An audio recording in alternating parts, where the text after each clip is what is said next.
First postseason win in D1 program history. Just how are you guys feeling right now? We're really excited. You know, that was getting in the postseason was one of our goals from the get-go, and to get this win, first postseason win here too. I'm just truly blessed and humbled. Harrison, as a freshman, coming out first postseason game, 20 points. What was working for you tonight, man? Coach trusted me in the post, and I just did what I could do down there.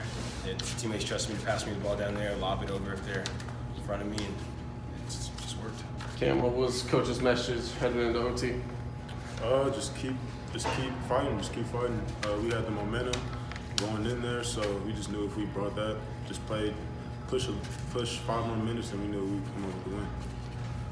Harrison, you were whistled for the foul, unfortunately, that led to the overtime. What was it? Was anything said at the as you hit the overtime button? No, I just stepped on his foot. The ref made a call. He thought I hit him, whatever. We went in overtime. So no anger then. That's a good thing. So I mean, down 11 with that like 7-8 minutes left. So what were you guys thinking? I mean, you put all the full court pressing. And what went into that?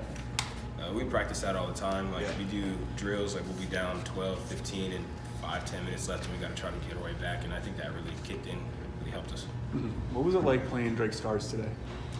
They're quick. You know, they like to get up and down. It was fun. It was a fun matchup. But our guards are a lot better. So that's why I came over to win. Yeah. What was it like down on the post? The same kind of like him. They're strong down in the post, so we got some strong players, some strong good players. So They couldn't guard him or Harrison. yeah, they couldn't guard him either. So we know that, and so we just took advantage of that. Yeah, having had 4 fouls for the entire 5 minutes, did that change your approach at all as far as Fun defense? fact, I had no idea I had 4. Nobody said it. Nobody said a word. I thought I had 3, Uh-huh. and I guess it worked. Survival. Hey, so don't care then. Just pay attention to your thing. Yeah. What was it like seeing Drake come out? I mean, there's a moment there they were shooting 60%. I mean, what was your mindset trying to cut them down and stop that run? We're just a gritty defensive team. We stuck with the game plan, and that's pretty much what we always do. Every time we get a good win like this, it starts on the defensive end, and that's what we preach every single day. Did the Jolly Ranchers have anything to do with it? No, I just love eating them in the games. As soon as I found out they had them on the scores table, I eat one every time I check in. Oh my God!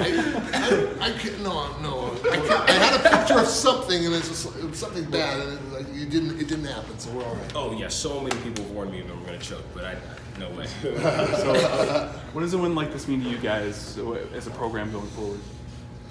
It's the beginning of something new. We're just gonna carry this, keep going, and like you said, it's the first postseason win in Cedar City history. So it means a lot to people in Cedar, and us too.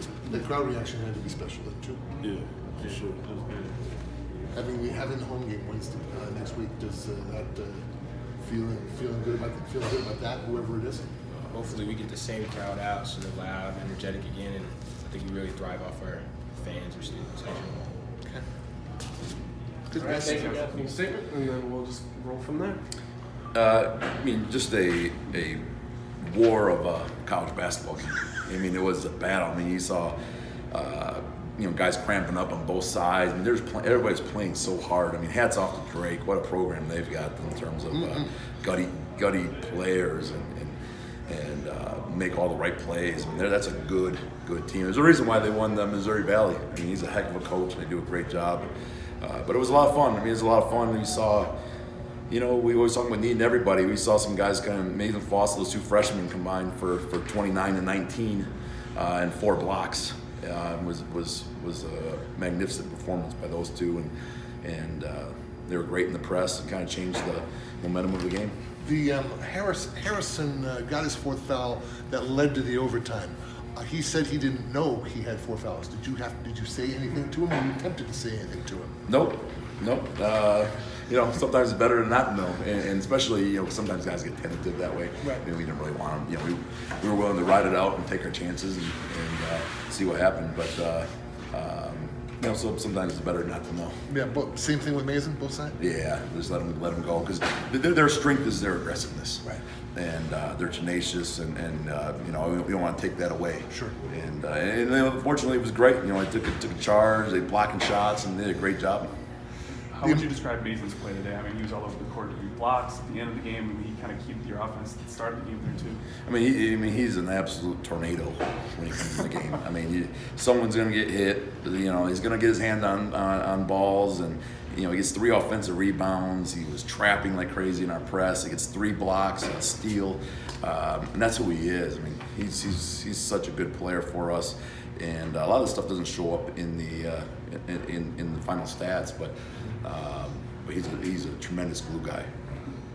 Home game next week. Good thing, bad thing. Opponent doesn't matter. Opponent doesn't matter whatsoever. Home game is phenomenal.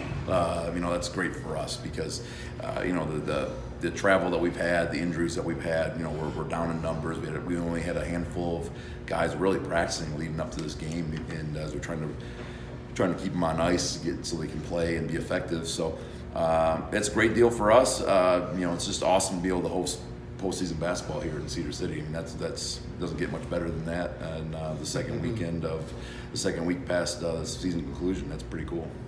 Down 11 with like 7 minutes left. Did you expect the press to work that well for you? You know, as a coach, you always second guess yourself. I wish I would have went to it sooner.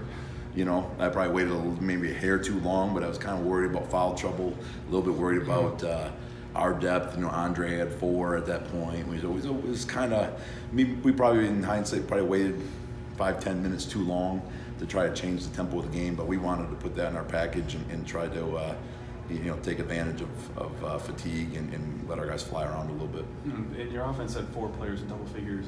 What did you see out of that today? Yeah, you know, that's pretty normal for us. You know, that's kind of who we are. You know, we kind of spread it around. We're a little bit tough to scout that way. And we had some great performances. I mean, Brandon only plays 20 minutes and gets 12 points. Different guys just found the right shots. And, you know, really we weren't hitting from the arc, but we found new ways to be effective. I am remembering one shot. I think it was either late first half, early second half. He was beyond NBA distance, literally. I mean, about maybe 2 steps from the Drake sideline. Were you thinking, oh my God? Do you remember that shot at all? What did you see? Yeah, you know, Brandon's a deep shooter, and it's part of what helps us. You know, even though he was only 2 for 7 today, but it draws the defense out because everyone has to honor him all the way out to probably about NBA distance, and it opens up the floor. So even though he doesn't necessarily always make all those shots, the other team has to, you know, spread their defense out and account for him, and he did a great job helping us with that. And Drake had players, I think 2 players that are shooting over 40% from 3 for the entire season. How did you prepare for those? Yeah, that was a big deal. 22 we thought was the head of the snake in terms of their scoring, and Cam. I can't say enough about him. I mean, the game, that's where the game ball goes, and it has nothing to do with his offense. I told him he could punt it in the rafters as long as 22 didn't score. He was going to be, you know, our MVP, and he just hounded him for 43 minutes. He chased that guy around and didn't give him a clean look at the basket. I mean, he's one of the best shooters in all of college basketball, hands down, and he goes 1 for 6 from 3, 4 from 12 from the floor. You know, and that has a lot to do with Cam, who's an unbelievable defender. Did the foul at the end of regulation and the free throws that were made,